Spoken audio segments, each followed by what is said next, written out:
The studio lights were always bright, almost blinding, and the laughter that echoed through the soundstage felt reassuringly familiar. To millions of viewers, it sounded like happiness, stability, even family. At the center of it all stood a man whose face became synonymous with American sitcom success, a performer whose confident timing and unmistakable voice gave the impression that he was always in control. Night after night, he played the role of the reliable patriarch, the man who held everything together with humor and certainty. Yet behind that carefully maintained image, a quieter and far more uncomfortable story was slowly unfolding, one that would linger long after the applause faded. By the late 1990s, one of the most successful television shows of its era was approaching its final stretch. On the surface, nothing seemed wrong. Ratings remained strong, fan loyalty was unwavering, and the cast appeared, at least publicly, to function like a well-oiled machine. But beneath the polished exterior, tension had begun to settle into the daily rhythm of production. Long hours on set felt heavier than before. Conversations ended more abruptly, and the sense of effortless unity that once defined the show began to fracture in subtle but unmistakable ways. What viewers never saw was how silence started to replace laughter once the cameras stopped rolling. For the man who carried the show on his shoulders, this series was more than a job. It represented years of struggle, rejection, and perseverance finally paying off. He had climbed his way up through stand-up comedy clubs, endured obscurity, and fought for recognition long before the spotlight ever found him. Success did not come easily, and when it finally arrived, he treated it with almost reverent seriousness. To him, the show was a shared commitment, a collective effort that demanded loyalty and sacrifice from everyone involved. The family portrayed on screen was not just fictional. In his mind, it reflected a deeper obligation to one another behind the scenes. At the same time, another life was unfolding in parallel, one defined by a very different kind of pressure. A young co-star, barely out of childhood, was growing up in front of a national audience. Fame came early and aggressively, carrying with it expectations no teenager was ever meant to handle. Fan mail poured in by the thousands, magazine covers appeared one after another, and opportunities outside the show began lining up rapidly. While audiences saw a charming, intelligent young actor, few understood how suffocating that level of attention could become. The set that once felt like a second home slowly turned into a place of constant demands and conflicting priorities. The shift did not happen overnight. At first, it was easy to dismiss as the natural evolution of a long-running production. Scheduling became more complicated. Fatigue showed in small ways, a missed beat here, a distracted look there. What felt like minor issues to some registered very differently to others. For someone who believed deeply in commitment to the collective, these changes were not just logistical problems. They felt personal. Each absence, each competing project, quietly reinforced a growing sense that something fundamental was being lost. The real rupture did not come with shouting or public confrontation. It arrived quietly, wrapped in reasonable explanations and polite statements. A decision was made, a future path chosen, and suddenly a presence that had been central to the show was gone. On paper, the reasons made sense. Education, personal growth, the desire for a different life. But for the man who had invested so much of himself into building something lasting, the explanation felt incomplete. What hurt most was not the departure itself, but the belief that the truth had been softened, that loyalty had been quietly set aside. After that moment, the atmosphere changed permanently. Conversations became cautious. References disappeared.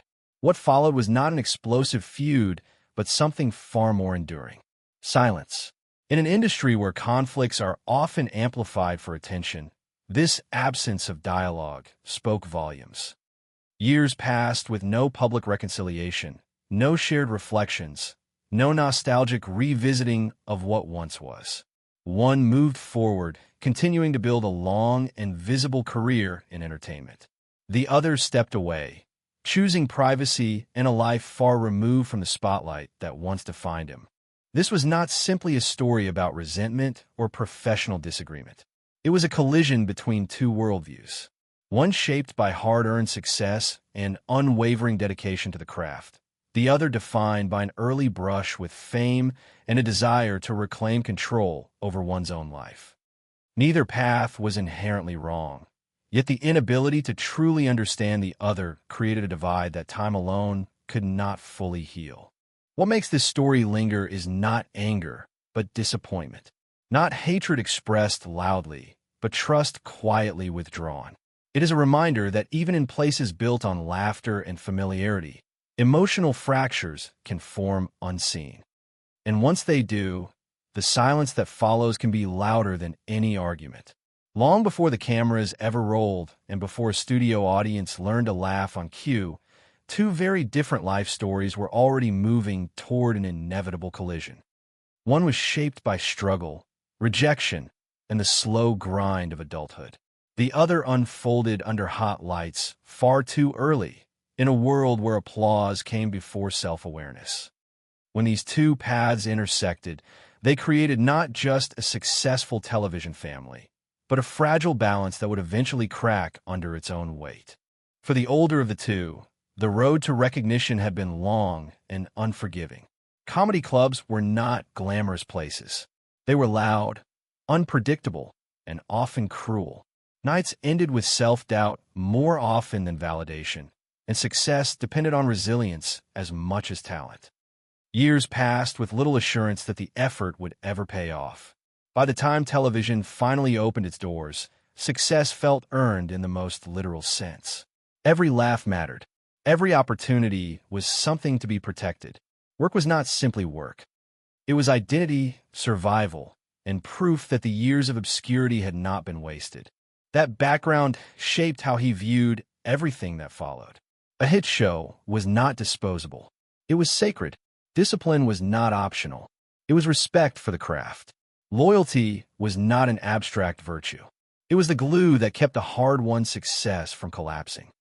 This mindset influenced how he behaved on set, how seriously he took preparation, and how deeply he believed that everyone involved shared the same understanding.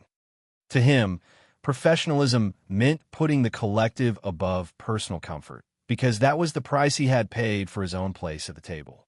Across the stage, a very different reality existed. The younger actor entered the industry before fully understanding what it meant to be seen.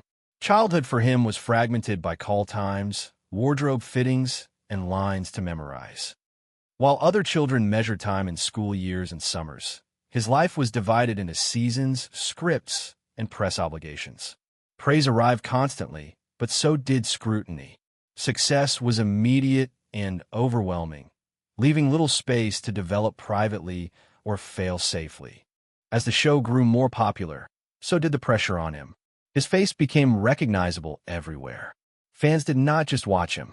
They projected dreams, expectations, and fantasies onto him. Adults decided what he represented, while strangers debated his future as if it belonged to them. Behind the scenes, the demands only intensified.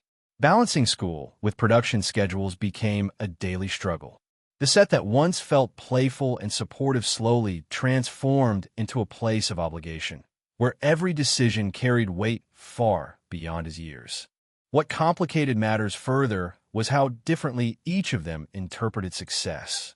For one, success was something fragile that could vanish without constant vigilance. It required protection, routine, and unwavering focus. For the other, success arrived before he had asked for it, and its presence raised unsettling questions. Was this what he wanted for the rest of his life? Was fame a gift or a trap? Could achievement coexist with a sense of normalcy, or did one inevitably consume the other? These unspoken differences quietly shaped their interactions. Early on, there was genuine warmth. The older actor saw potential, professionalism, and intelligence in his young co-star. He spoke of him with pride, sometimes even with a paternal tone that suggested mentorship. The younger actor, in turn, appeared respectful and committed, eager to meet expectations and deliver performances that lived up to the trust placed in him. For a time, that balance worked. The show thrived, and the illusion of harmony felt real. But as years passed, the gap widened. The younger actor began to explore opportunities beyond the show, not out of greed or disloyalty, but out of curiosity and a desire for growth. Voice acting, films, and academic ambitions introduced alternatives that challenged the idea of a single fixed path. Each new project expanded his world, but also strained the production schedule and tested the patience of those who believed undivided focus was essential. To the older actor, these shifts were difficult to reconcile. He had spent decades waiting for the chance the younger one seemed ready to walk away from. From his perspective, gratitude should have anchored loyalty. Opportunity should have inspired commitment. When priorities began to diverge, it felt less like natural evolution and more like rejection of the very foundation they had built together. Neither articulated these feelings clearly at the time. Instead, tension manifested in small, accumulating moments. A tone change in conversation, an edge of frustration in feedback, a growing distance that neither side knew how to bridge. One carried the weight of responsibility and expectation. The other carried exhaustion and a quiet longing for autonomy. They were speaking different emotional languages, each convinced that the other should understand without explanation. This was the backdrop against which everything else unfolded. Not a single argument or defining incident, but years of layered experience that shaped how both men perceived loyalty, ambition, and sacrifice. By the time a decisive choice was made, the emotional groundwork had already been laid. The hurt that followed did not come from one action alone, but from the realization that they had never truly been standing on the same ground to begin with. The moment that transformed quiet tension into something irreversible did not arrive with a dramatic confrontation or a slammed door. It unfolded gradually, through decisions made behind closed doors, conversations filtered through producers, and explanations that sounded reasonable on the surface but felt deeply unsettling beneath. By the time the shift became visible to everyone on set, the emotional damage had already been done. As the show entered its later years, the pace of production became increasingly demanding. Episodes were expected to maintain the same energy and precision that had defined the series from the beginning, even as fatigue accumulated. Long-running success came with its own kind of pressure. There was no room to coast, no allowance for inconsistency. For the man at the center, this was not negotiable. Each episode still mattered. Each performance still carried the weight of everything he had fought for. The idea of easing up felt like disrespect to the work, the audience, and the journey that brought him there. Meanwhile, the younger actor was reaching a personal crossroads. Years of balancing school with filming had taken a toll that few around him fully grasped. The novelty of fame had long since faded, replaced by a persistent sense of being watched, judged, and defined by others. While his career continued to offer opportunities, his inner life was pulling him in a different direction. Education, privacy, and the chance to discover who he was beyond a character name became increasingly urgent needs rather than abstract ideals. This internal conflict intensified as new projects entered the picture. Film roles and voice work filled breaks between seasons, compressing rest into narrow windows that barely allowed recovery. Exhaustion began to show in subtle ways. A missed cue, a quieter presence during rehearsals.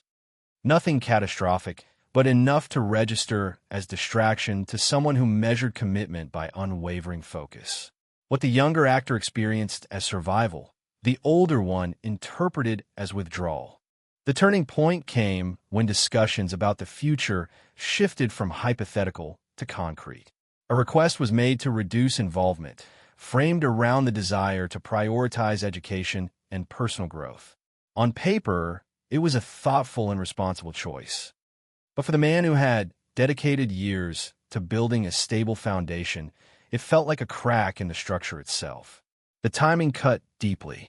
After years of shared success, the decision arrived just as the show was approaching its conclusion, when cohesion mattered most. What followed was not mutual understanding, but confusion layered with suspicion. The explanation given did not align with what unfolded next.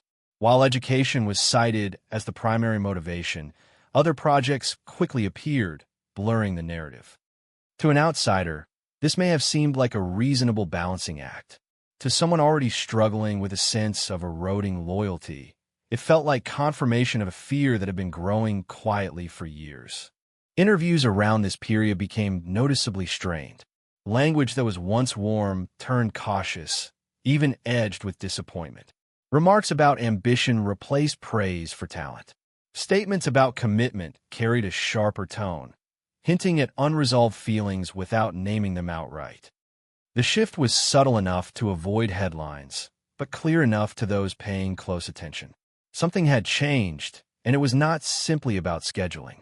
The final breach came with an absence. As the series prepared to say goodbye, plans were made to bring everyone together one last time. For a show that had built its identity around family, the finale was meant to be a shared moment of closure. When one familiar face did not return, the silence spoke louder than any explanation. The absence was impossible to ignore, both on screen and behind the scenes. What could have been a symbolic farewell instead became a quiet reminder of unresolved wounds. For the man who had poured himself into the series, this felt like a personal dismissal. Not just a professional choice, but a rejection of the bond he believed they shared. Years of investment, mentorship, and collective effort seemed to vanish without acknowledgement. The disappointment settled into something heavier, something that did not dissipate with time. It was no longer about the show. It was about trust and the realization that trust had limits. In the aftermath, both men moved in opposite directions. One continued forward, carrying the experience with him into new projects, maintaining a public presence shaped by longevity and consistency. The other stepped away almost entirely, choosing a path defined by anonymity and intellectual pursuit rather than applause. To some, this divergence seemed proof that the conflict had been inevitable. To others, it felt like a missed opportunity for understanding that never quite arrived. What made this period particularly painful was the lack of resolution. There was no final conversation that cleared the air, no shared acknowledgement of hurt on both sides. Instead, there was distance. Questions went unanswered. Explanations were offered indirectly or not at all. Over time, the narrative hardened into something simpler but less accurate. A story of resentment rather than complexity. A feud defined by silence rather than open conflict. Yet beneath that silence lay a more human truth. Two people at vastly different stages of life, shaped by radically different experiences, collided at a moment when neither had the tools or space to fully understand the other. One saw abandonment where the other saw self-preservation. One valued continuity above all else, while the other needed escape from a role that had begun to feel confining.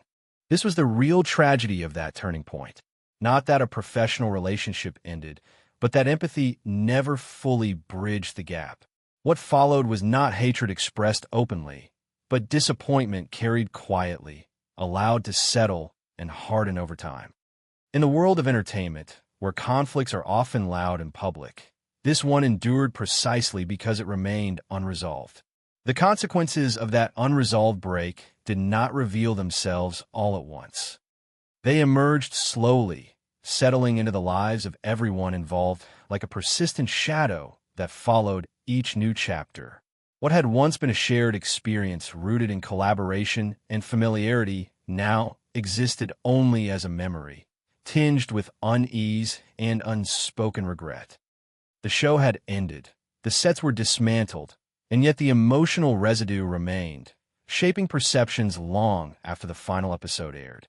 For the man who had anchored the series for nearly a decade, the end of the show marked a complicated transition. Publicly, his career continued with remarkable momentum. New projects arrived, familiar characters returned in different forms, and his presence in entertainment remained steady and visible. To the outside world, nothing appeared lost. But privately, the absence of reconciliation left an unresolved tension that subtly colored how he spoke about the past. References to the show became more guarded. Praise for former collaborators was selective. When questions arose about those who were missing, his responses grew brief, carefully measured, and emotionally distant. This restraint was not indifference. It was a form of self-protection. The disappointment he carried did not fade with success, because it was never about professional outcome alone. It was about the meaning he had attached to shared effort and mutual loyalty. Losing that belief forced him to recalibrate how he viewed collaboration. Trust became more conditional. Expectations grew firmer. In subsequent projects, the emphasis on commitment and control was more pronounced, reflecting lessons learned the hard way. What once felt organic now required structure, boundaries, and emotional distance. The impact extended beyond him. Other cast members, though less vocal, were also affected by the fracture. Relationships that had once been effortless became compartmentalized. Reunions were polite rather than warm. Conversations avoided sensitive territory, lingering instead on safe nostalgia. Even when appearances were made together, there was a sense that something essential had been lost, replaced by professionalism rather than genuine closeness. The illusion of a television family gave way to the reality of individuals who had shared history but not healing. For the younger actor, the consequences unfolded differently but no less profoundly. Stepping away from the spotlight offered relief from constant scrutiny, but it also meant surrendering an identity that had defined his formative years. The transition to a quieter life was not seamless. Without the structure of production schedules and public affirmation, he faced the challenge of redefining himself on his own terms. Education provided focus and purpose, but did not erase the emotional complexity of leaving something unfinished behind. The absence of closure followed him as well. Silence protected his privacy, yet it also allowed assumptions to flourish. Without his voice in the narrative, interpretations hardened. Some saw his departure as ungrateful. Others viewed it as courageous. What remained largely unspoken was the emotional cost of growing up in an environment where personal needs often came second to public expectation. The decision to walk away was as much about survival as it was about choice, but without dialogue, that nuance was lost. The broader industry took notice in quieter ways. This story became a cautionary example whispered among professionals rather than debated openly. It highlighted the risks inherent in long-running productions that blur the line between work and family. When roles become identities and colleagues become emotional anchors, separation can feel like betrayal rather than transition. The absence of clear communication only deepens that wound, allowing resentment to replace understanding. Over time, public memory simplified the story. Nuance gave way to narrative. One side was framed as demanding and unforgiving, the other as distant and disengaged. These labels, though convenient, obscured the deeper truth that both were responding to pressures few outsiders could fully appreciate. The entertainment world thrives on stories with clear heroes and villains, yet this was never such a case. It was a study in misalignment, not malice. The emotional aftermath also shaped how fans perceived the legacy of the show itself. What was once a source of comfort and laughter acquired an undercurrent of melancholy for those who learned what had transpired behind the scenes. Rewatching episodes became an exercise in contrast, seeing warmth where tension once lived, harmony where fractures were forming. The knowledge did not ruin the experience, but it changed it, adding layers of reflection that had not been there before. Perhaps the most lasting consequence was the quiet erosion of possibility. Without open confrontation or resolution, the chance for genuine reconciliation narrowed with each passing year. Time did not heal the divide so much as solidify it into something manageable but permanent. Professional interactions could occur, but emotional repair remained elusive. The space between them was no longer hostile, yet it was never fully bridged. In the end, The aftermath revealed that unresolved conflict does not need loud expression to endure. It can exist in measured answers, in carefully chosen words, in the absence of names spoken aloud. The cost of that silence was not scandal or public fallout, but something subtler and more enduring. A shared history that could no longer be fully reclaimed, and a sense that what was lost was not a career opportunity, but a bond that once felt unbreakable. Away from the interviews, the headlines, and the carefully controlled public narratives, there existed another layer of this story, one that rarely surfaced and was never fully acknowledged. These were the moments that did not fit neatly into press sound bites or retrospective specials. They lived instead in small recollections, half-remembered conversations, and quiet observations shared only when the cameras were far away. It was within these unspoken spaces that the emotional weight of the fallout truly revealed itself. Those who worked closely on set during the later years often described a subtle shift that was difficult to define but impossible to ignore. The rhythm of interaction changed. What had once been casual and warm became formal, efficient, and restrained. Jokes still landed, scenes still worked, but the ease that once accompanied them was gone. Between takes, there was less lingering, fewer shared moments of downtime. People returned to their corners, physically and emotionally, as if an invisible line had been drawn across the space. Crew members recalled how preparation became more intense, almost ritualistic. Every detail mattered. There was little tolerance for distraction, and mistakes were corrected swiftly. To some, this was simply professionalism heightened by pressure. To others, it felt like tension channeled into control. The environment remained functional, but it lost its softness. What could not be addressed directly began to surface indirectly, through tone, pacing, and distance. Privately, frustration manifested in unexpected ways. Conversations that once flowed freely became brief and carefully worded. Questions went unasked because the answers felt too complicated. For those observing from the sidelines, it was clear that something deeper than scheduling conflicts was at play. This was not about logistics. It was about emotion that had nowhere to go. In the years following the show's conclusion, fragments of insight emerged through casual remarks rather than formal statements. Comments about loyalty, discipline, and gratitude appeared in interviews that were ostensibly about new projects. They were never framed as accusations, yet their meaning was unmistakable to those familiar with the history. These were not reflections made in anger, but in disappointment, the kind that lingers long after the initial hurt fades. At the same time, the absence of one voice became increasingly noticeable. While others occasionally reminisced about the experience, one former cast member remained almost entirely silent. When he did speak publicly, his words were deliberate and neutral, stripped of nostalgia. This restraint was often interpreted as avoidance, but it may have been something else entirely. Silence can be a form of self-preservation, especially when revisiting the past risks reopening wounds that never truly healed. Friends and colleagues who knew him outside the industry described a person determined to move forward rather than dwell on what had been left behind. Academic pursuits, intellectual curiosity, and a deliberately private lifestyle became his focus. Yet even in that distance, traces of the past remained.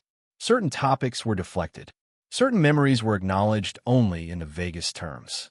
The show that had defined his adolescence was neither embraced nor condemned. It simply existed as a chapter he chose not to reopen. What made these quiet stories so compelling was their consistency. Though rarely stated outright, the emotional contours aligned across perspectives. There was a shared understanding that something meaningful had ended without closure. No dramatic rupture, no definitive forward. Just an unresolved pause that extended indefinitely.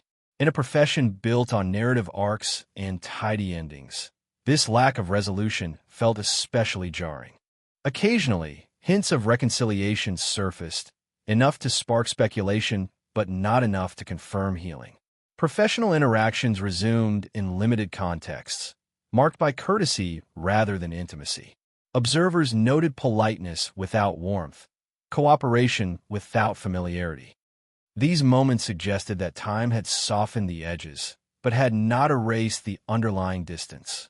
The past was acknowledged only insofar as it could be managed, not explored. For those who witnessed these interactions, the impression was bittersweet. It was clear that neither side saw conflict.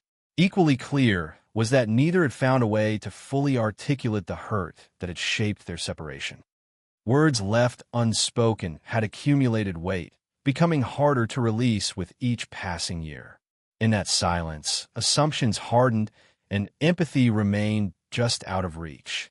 These unspoken stories reveal the human cost of unresolved tension, not in explosive arguments or public scandal, but in the quiet adjustments people make to protect themselves. The way laughter becomes more restrained, the way memories are compartmentalized, the way history is acknowledged only at a safe distance. It is in these details that the true impact of the fallout can be felt, far more clearly than in any headline or interview. In the end, these moments remind us that some stories are not defined by what is said, but by what is deliberately left unsaid. The spaces between words can carry as much meaning as the words themselves. And in this case, those spaces tell a story of connection lost, not through malice, but through silence that grew too heavy to break. As the years passed and the intensity of the conflict faded into something quieter, what remained was not anger, but reflection. Distance created space for perspective, and perspective invited questions that had once been too uncomfortable to ask. What did success truly mean when measured against personal cost? What did loyalty require when it demanded the sacrifice of individual well-being? And what kind of legacy endures when the applause stops and the cameras move on? For the man who stayed in the spotlight, longevity became both a triumph and a mirror. Continuing to work, to lead sets, and to anchor new projects reinforced his identity as someone who never walked away from responsibility. He built a career defined by consistency, reliability, and an unwavering presence. In many ways, this reinforced his belief that commitment was the highest form of respect. Yet beneath that certainty lay a quieter realization.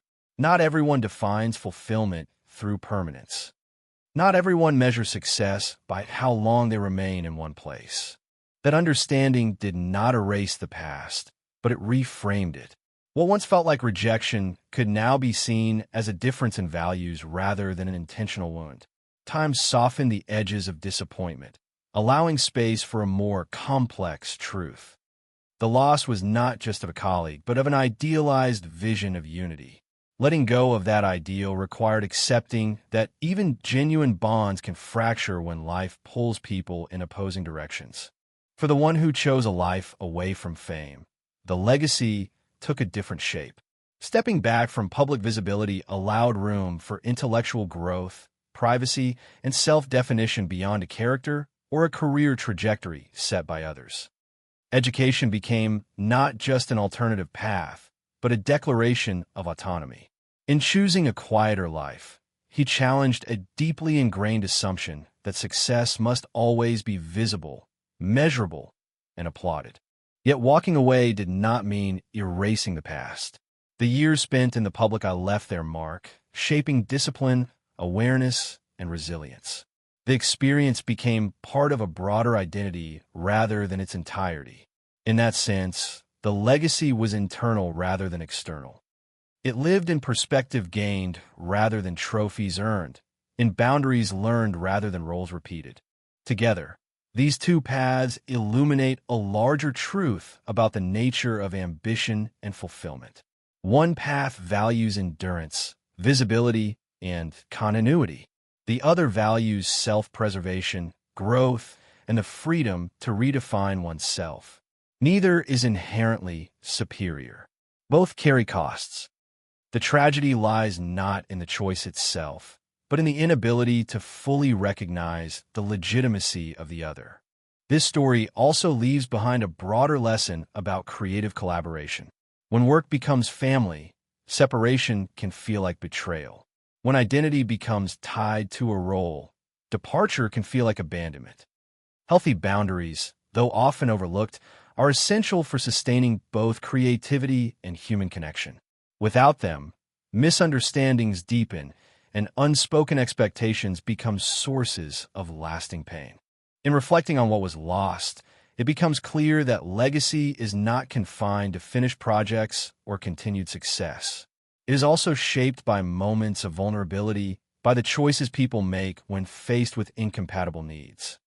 The absence of a neat resolution does not diminish the significance of what was created together. Instead, it underscores the reality that some relationships serve a purpose for a season, not a lifetime. There is a quiet dignity in accepting that not every story ends in reconciliation. Growth does not always require closure, and forgiveness does not always require reunion. Sometimes, understanding arrives without conversation, shaped instead by time, distance, and reflection. In this case, the legacy is not one of triumph over conflict, but of coexistence with unresolved emotion. Ultimately, what endures is a reminder of the human complexity behind public success. Behind every familiar image lies a network of expectations, pressures, and private struggles invisible to audiences. Recognizing that complexity invites empathy rather than judgment. It encourages a more generous view of choices that, from the outside, may seem confusing or disappointing. In that sense, the legacy left behind is not just about a show, a career, or a fractured relationship. It is about the evolving understanding of what it means to live authentically in a world that often rewards conformity over self-awareness. And in that understanding, there is a quiet, hard-won wisdom that lingers long after the story itself has faded from the spotlight. When the story is viewed from a distance, stripped of rumors and simplified narratives, what remains is something far more human than scandal. It is the story of two lives that intersected at a critical moment, created something meaningful together, and then moved apart without fully understanding one another. There is no villain standing clearly in the frame, no triumphant winner walking away unscathed. There is only the lingering echo of expectations unmet and words never spoken. The show that once united them continues to live on through reruns and memories, offering comfort to audiences who may never know the complexity behind the laughter. For viewers, it remains a symbol of warmth and familiarity. For those who lived it, the experience carries heavier layers. Success came with pressure, closeness came with obligation, and departure came with consequences that could not be undone. What looked effortless on screen demanded emotional costs that were paid quietly and unevenly behind it. Over time, the sharp edges of conflict softened into something more reflective. The absence of open hostility allowed the story to fade without spectacle, yet that same silence preserved its unresolved nature. Neither side publicly rewrote the past. Neither sought to dominate the narrative. Instead, both chose paths that aligned with who they became, even if those paths no longer ran parallel. In doing so, they demonstrated that growth does not always look like reconciliation. Sometimes, it looks like acceptance without explanation. For audiences, this story invites a reconsideration of how easily judgment is assigned. It challenges the idea that walking away is inherently disloyal or that staying is inherently virtuous. It reminds us that context matters, that timing matters, and that personal limits are often invisible until they are crossed. The truth usually lives somewhere between admiration and disappointment, shaped by experiences outsiders can only partially see. There is also a quieter lesson embedded here, one that extends beyond a single relationship. Creative environments often blur emotional boundaries, encouraging people to substitute structure with sentiment. When that happens, departures feel personal even when they are necessary. Without honest dialogue, misunderstanding hardens into lasting distance. This is not a failure of character, but a failure of communication, one that many recognize only after time has passed. As years go by, what stands out most is not the fracture itself, but the resilience on both sides. One continued to build, to lead, and to define success through endurance. The other chose introspection, privacy, and a different measure of fulfillment. Each path carried sacrifices. Each path offered rewards. Neither erased the significance of what came before. The shared history remained, even if it could no longer be comfortably revisited. Perhaps that is where the story finds its quiet resolution. Not in reunion or apology, but in coexistence with an imperfect past. The acknowledgement that something meaningful existed, that it ended without closure, and that life continued regardless. In a culture that often demands neat endings, this kind of unresolved truth feels unsettling, yet profoundly honest. For those watching from the outside, the story becomes a mirror. It raises questions about how we handle change, how we interpret other people's choices, and how often we mistake difference for betrayal. It asks whether loyalty should always come at the expense of self, and whether understanding requires agreement. These are not questions with definitive answers, but they are worth sitting with. In the end, the legacy of this story is not defined by conflict, but by contrast. Two definitions of success, two responses to pressure, two ways of protecting oneself. What binds them is not resentment, but history. And history, even when complicated, has a way of shaping who we become long after the moment has passed. Now the story rests with those who hear it. Some will see it as a cautionary tale, others as a reminder of empathy. What it means to you depends on which parts resonate most deeply. And perhaps that is the final gift of this unfinished chapter. It leaves space for reflection, interpretation, and conversation rather than conclusions.